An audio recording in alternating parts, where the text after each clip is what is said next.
Hi there guys, welcome back to my channel, and I thought I'd give you a quick channel update because it's been a bit of radio silence over the last 4 weeks on both the Les Paul build and my mate's Stratocaster modification stroke build. God, my life's been busy.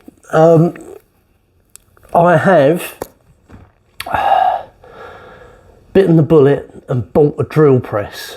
You may remember in the last Stratocaster video that I did, I was saying that I need a drill press. I've actually got plans now because I want to do this properly. So I have a garage, and I'm actually going to be turning the garage into a workshop, or sort of a workshop. So I've got a few jobs to do before I can actually do that. I've got to buy a garden shed. Put a garden shed up in the garden so that I can empty the garage out of gardening stuff like lawnmowers and stuff. Once I've emptied the garage out, I can improve on the lighting. I've decided I'm going to get myself a workbench,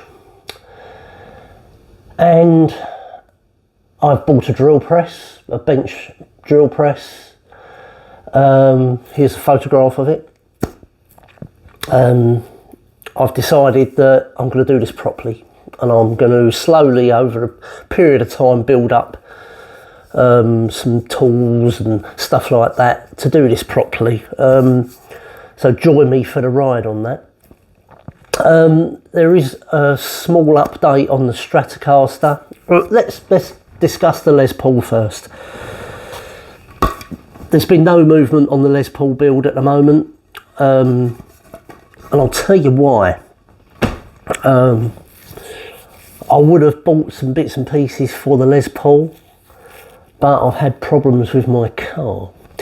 So, quick story. I bought a drill press.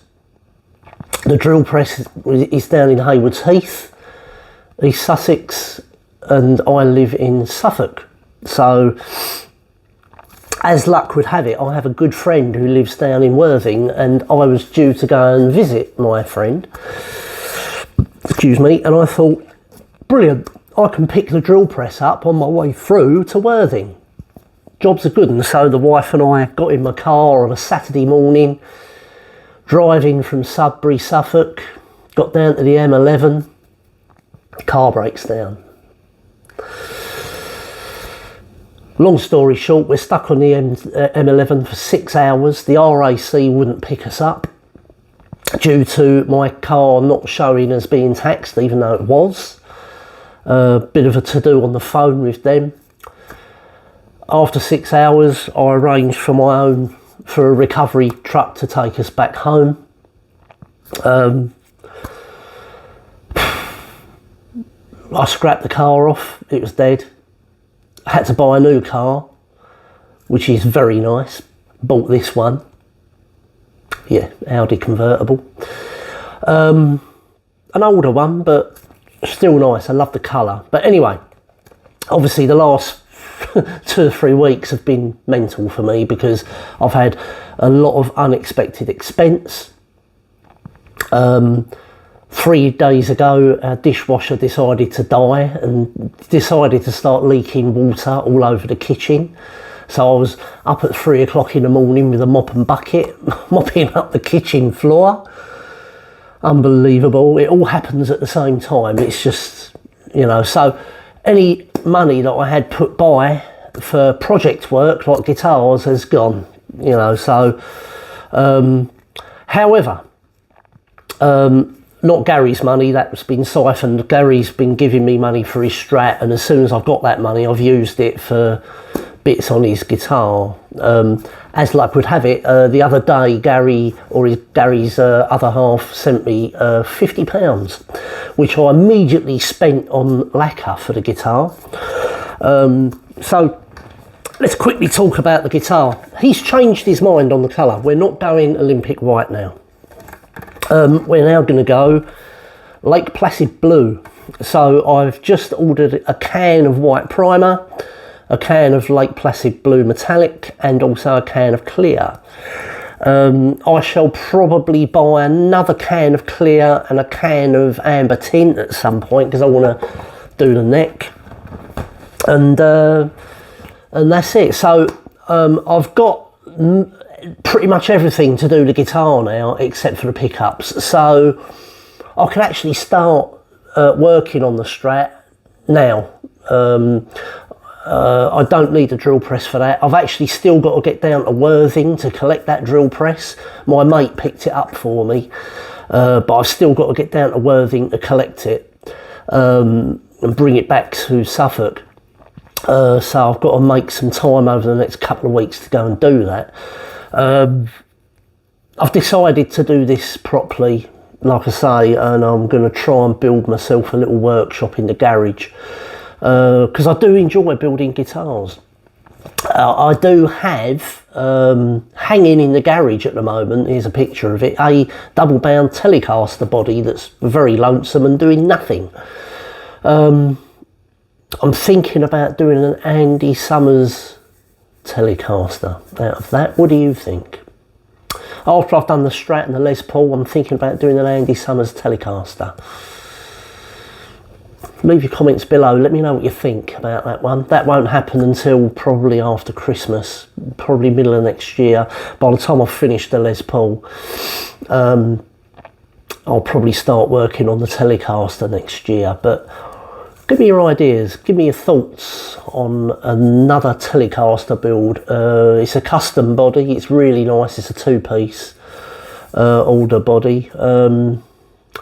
I need a bobbin sander, so once I've got my workshop up and running, I'm going to buy myself a Triton bobbin sander, because if you notice on the sides of the Telecaster body, it's got lacquer on it. Basically, this was one of the bodies that I had when I was doing the Gilmore Telecaster, and I actually bought two bodies and I kept that one. I started spraying it, it didn't really go all that well, so I sort of mothballed that, but the back and the front are stripped of paint, but the sides still need to be sanded of paint. So yeah, let me know in the comments below what guitar I should build with that Telecaster body. Any advance on Andy Summers? So with that said, over the next coming days and maybe a week or so, I'm going to start working on the Telecaster, and once I'm in a better position with my little workshop and I've got the drill press, I can then start working on the Les Paul. Okay, so I just thought I'd give you that quick update. My life's been hectic and miserable for the last 3 or 4 weeks, hence why no updates. I am going to start. Oh yeah, I've also just bought a heat gun. Leave your comments below. Should I continue to strip this paint off down to bare wood and then start from a clean slate? I've got a heat gun, so I can actually burn this off with a heat gun and a scraper if I wanted to. It'd probably make it easier than trying to sand it off, to be fair. I've actually bought the heat gun for another reason, but I was sitting there thinking today actually, I could actually scrape the rest of the paint off, but seeing as we're going for a solid colour on this, I don't really see the point. Might as well leave it on there, I suppose. So yeah, next job, plug these holes, re-drill them for the correct spacing. The scratch plate holes, some of those have got to be plugged and re-drilled. I'll cover that in another video. I'll probably do these and the tremolo holes and the pick guard holes in one video. I'll do that in the next one probably. And yeah, we'll leave it at that. By that time, hopefully the paint would have arrived and we can start spraying. I want to try and spray. I normally spray in the back garden. It's just nicer when it's nice and warm out. Just got to be careful that you don't get little bugs and flies fly onto your paint, but Generally, I spray in the back garden. I'll spray it in the back garden, and I'll carry it into the garage and let it sit in the garage and dry off in the garage. But I normally spray in the back garden. Can normally get away without a respirator in the back garden as well, providing you're sort of standing upwind. Anyway, yeah, that's the update. Sorry, there's been nothing forthcoming over the last few weeks. Like I say, I've had other priorities, unfortunately, so I've not been able to invest much time in these videos as much as I'd like. I haven't forgotten the projects. It's just that life takes over sometimes, doesn't it? And I have other priorities. So stay tuned. Come back in the next video, and probably Stratocaster video number 2 will be plugging holes and re-drilling them, or making good and then re-drilling them. I might start marking out the Les Paul body. I don't know yet. We'll see. We'll see. But anyway, thanks for joining me, and I'll see you in the next one. Cheers. Bye bye now.